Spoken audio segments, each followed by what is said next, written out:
সকলকে জানাই নমস্কার। আমার চ্যানেল সর্ষে পোস্ততে আপনাদের সকলকে স্বাগত জানাই। আজ বানিয়ে ফেলেছি বিরিয়ানি, বাঙালির অত্যন্ত পছন্দের একটি পদ। তা প্রথমে আমি বাসমতি চাল নিয়েছি, সেটাকে সোক করে রেখেছিলাম, জলে ভিজিয়ে রেখেছিলাম 2 ঘন্টা মতো।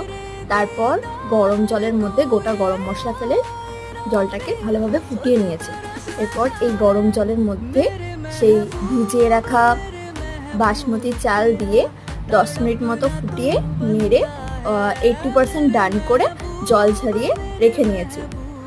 তারপর এখানে আলু কেটে নিয়েছি, ডুমো ডুমো করে কেটে নিয়েছি পেঁয়াজ, আর এখানে মাংসটা ম্যারিনেট করে রেখেছি। ম্যারিনেশনে দিয়েছি দই, জিরে, হলুদ, ধনে, শুকনো লঙ্কা, তার সাথে একটু বিরিয়ানি মশলা আর আদা, রসুন, পেঁয়াজ বাটা, তার সাথে কাঁচা লঙ্কা বাটা।